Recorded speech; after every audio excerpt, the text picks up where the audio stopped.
What if Donald Trump's threat to block the Gordie Howe International Bridge was never about protecting American interests? What if it was never about trade policy or national security? What if it was about protecting a billionaire donor's private monopoly? Because tonight, leaked documents and congressional testimony are forcing Trump to explain why his Commerce Secretary met with the owner of the Ambassador Bridge just hours before the president publicly attacked Canada's infrastructure project. And the explanation is not holding up. This is no longer about tariffs. This is about whether federal power was deployed to serve a private business interest. Welcome back to Canada Today. Today we are tracking a story that has shifted from trade rhetoric to potential corruption. Trump is now being forced to defend a meeting he never disclosed, a timeline he cannot explain, and a decision that directly benefited a political donor. The facts are documented. The timeline is public, and the pressure is building. Let's establish what is confirmed. Matthew Maroon owns the Ambassador Bridge. That bridge is a privately held asset that has operated as a functional monopoly over the busiest commercial land border crossing in North America for decades. The Gordie Howe Bridge threatens that monopoly. It introduces competition. It reduces private control. It improves efficiency. The Maroon family has openly opposed the Gordie Howe Bridge for years because it directly impacts their revenue. Matthew Maroon is also a documented Trump donor. His family retained a lobbying firm with direct ties to Trump's chief of staff, and according to reports confirmed by congressional investigators, Maroon or representatives connected to him met with Commerce Secretary Howard Lutnick shortly before Trump posted his threat to block the bridge. Not days before, not weeks before, hours before. That timeline is not circumstantial. That timeline is structural. When a private asset owner who stands to lose millions meets a senior administration official and federal authority is then used in a way that protects that owner's monopoly, the question becomes unavoidable. Was trade policy shaped by donor access? Trump's response has been defensive and contradictory. Initially, the White House dismissed reports of the meeting as speculation. Then officials described Trump's tariff and infrastructure agenda as nimble and nuanced, suggesting flexibility without admitting coordination. Then Trump himself posted on social media, calling the bridge issue a matter of American sovereignty and claiming Canada was attempting to undermine U.S. border authority. None of these explanations address the core allegation. None of them explain the meeting. None of them justified the timing. This is where the story becomes damaging, because the more Trump deflects, the more the timeline looks deliberate. The more he claims national interest, the more the donor connection stands out. The more he insists this was about policy, the more it looks personal. Congressional investigators are not speculating. They are requesting documentation. Congressman Robert Garcia has formally demanded emails, text messages, and calendar records tied to the reported meeting between Lutnick and Maroon. Garcia's request is specific. It asks for communications from the days immediately preceding Trump's social media post. It asks for records showing whether the meeting influenced federal decision-making. It asks whether private financial interests shaped public infrastructure policy. This is not a partisan fishing expedition. This is institutional oversight, and it is being taken seriously because the facts support scrutiny. A billionaire who opposes a competing bridge meets a senior official. Hours later, the president threatens to block that bridge.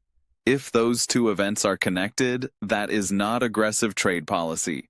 That is favoritism. Michigan Congresswoman Rashida Tlaib was direct in her assessment. She described the situation as billionaire corruption being standard practice in the Trump administration. She pointed out that the Maroons have a history of using political donations to influence lawmakers on both sides of the aisle. She questioned why a private bridge owner would be meeting with administration officials right before a presidential threat that directly benefits his business. Her language was sharp, but her argument was factual. What makes this particularly damaging for Trump is that even some Republicans are uncomfortable. A Republican senator from Alaska publicly asked Canadians to look past Trump's rhetoric and maintain long-term relationships. Republican defections helped pass a House resolution aimed at limiting Trump's tariff authority. Michigan Republicans, who would normally defend a president from their party, are publicly puzzled by the bridge threat because it harms their state's economy. This is not quiet compliance. This is institutional discomfort. And when that discomfort exists, allegations of donor influence do not fade. They expand. Experts have noted that Trump could theoretically use federal staffing authority to sabotage the Gordy-Howe Bridge. Specifically, he could withhold U.S. Customs and Border Protection personnel from the Detroit side of the crossing, effectively rendering the bridge inoperable. That is not hypothetical leverage. That is operational interference. And if that authority is being considered or deployed to protect a donor's monopoly, the legal and political implications are severe.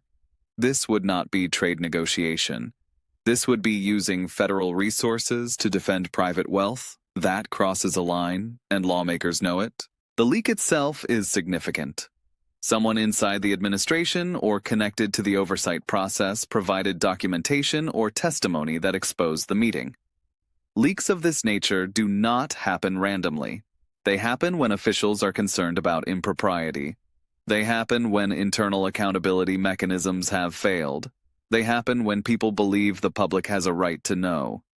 Trump now faces a choice. He can cooperate with congressional investigators and provide the requested records, which would either clear him or confirm coordination. Or he can resist, which would reinforce the appearance of a cover-up. Neither option is politically advantageous.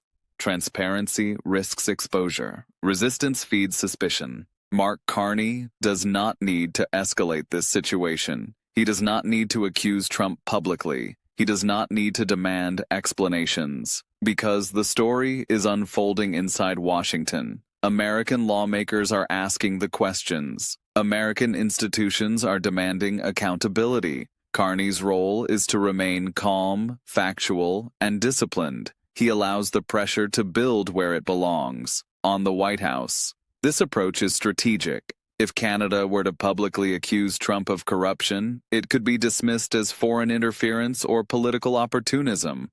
But when U.S. Congress members demand records, when Republican senators express concern, when legal analysts question the timeline, the story becomes domestic. It becomes about American governance. And that makes it far more damaging. Carney's strategy throughout this period has been to let institutions work. He did not retaliate impulsively when Trump imposed tariffs. He did not escalate when Trump threatened the bridge. He diversified trade relationships. He strengthened economic resilience. He built bipartisan support in Michigan. And now those decisions are paying off. Because the opposition to Trump is coming from inside the United States. The contrast between the two leaders is stark. Trump reacts. Carney calculates. Trump threatens. Carney builds options. Trump pressures. Carney waits. And in this case, waiting has proven more effective than confrontation. Trump built his political identity on toughness, on never backing down, on fighting for American workers. But if this episode is defined not as toughness, but as donor protection, that identity collapses. Populism does not survive favoritism. Trade hawk rhetoric does not survive monopoly defense. If records confirm coordination between Maroon and federal officials, this will not be a policy disagreement. It will be a scandal. And scandals erode authority faster than any foreign policy dispute. Because voters tolerate tough negotiations. They do not tolerate the appearance that a billionaire bought access and the president delivered. What makes this particularly dangerous for Trump is the simplicity of the narrative. A private bridge owner who donates to Trump meets his commerce secretary. Hours later, Trump threatens to block the competing public bridge.